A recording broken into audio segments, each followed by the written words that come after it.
Mom, are we going to have no home?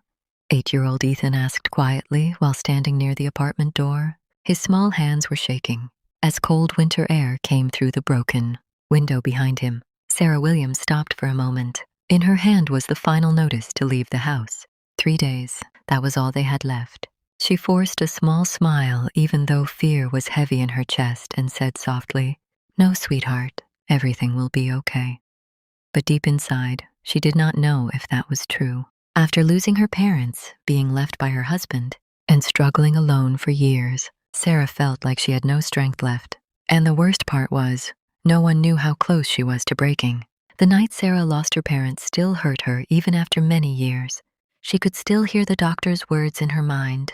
"We tried our best." At 22 years old, Sarah became completely alone.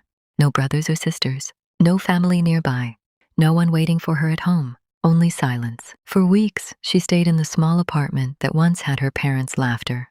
Her mother's sweater still hung near the kitchen, and her father's glasses were still on the table. She could not move them because it felt like losing them all over again. But life did not stop for sadness. Bills still came, rent still had to be paid, and loneliness became part of her life. Then Michael Carter came into her life. For the first time in years, Sarah felt happy again. Michael was kind in the beginning. He made her laugh and listened when she talked about her parents. When he asked her to marry him, Sarah cried because she finally felt safe. Soon they built a small life together in an old apartment. It was not perfect, but it felt like home. Then Ethan was born, and 2 years later, little Lily. Their laughter filled the house. And for a while, life felt good again. But happiness does not leave all at once. It slowly disappears. First, Michael stopped giving Sarah attention. Then he stayed out late. Then came silence. One day, while Sarah was washing dishes with Lily crying in her arms and Ethan needing help with homework, Michael looked at her and said, "You are always tired." Sarah was shocked. Of course she was tired. She was doing everything alone. But she stayed quiet because she was afraid of losing him. And slowly, that fear became real. One morning, Sarah woke up and felt something was wrong. The room was too quiet. Michael's things were gone.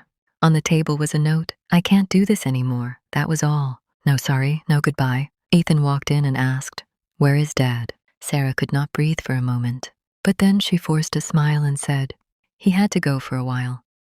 But she knew he was not coming back. The years after that were very hard. Sarah worked many jobs, morning cafe work, cashier job, and cleaning offices at night after the children slept. Some nights she was so tired she slept sitting on the floor. But she always got up again because Ethan and Lily needed her. She kept going even when she was broken inside. Life became even harder at times. One day, the fridge had almost no food. Another day, Ethan asked, "Mom, are poor people bad?" Sarah's heart broke. At school, other kids had said only poor families wear old clothes. Sarah felt pain and anger because her children should never feel ashamed of their life. Winter was very hard that year. The heater did not work well, and cold air came through the walls. Sarah often did not eat so her children could have enough food. One night, she came home in heavy rain after cleaning work. Her body was very tired, and she stopped under a streetlight and cried because she could not hold it anymore. Then her phone rang. It was a voice message from Lily. "Mommy, Ethan made noodles, but they taste bad. Come home soon." Sarah laughed while crying, and that small moment gave her strength to keep going. That night, Ethan came to her and hugged her. "I know Dad left us," he said softly, "but I will never leave you."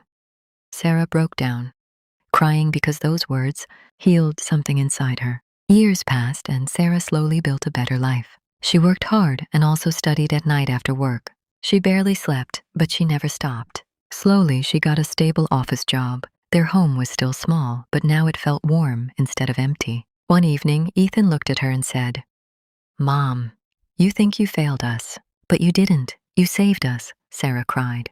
For many years, she thought she was only tired and broken. But in that moment, she finally saw the truth. She was not weak. She was a mother who never gave up. And that is one of the strongest people in the world. Sometimes the strongest people are the ones silently fighting battles nobody can see. A mother's love may look ordinary to the world, but for her children, it can mean everything. If you like this story, don't forget to like, share, and subscribe for more emotional and heartfelt stories.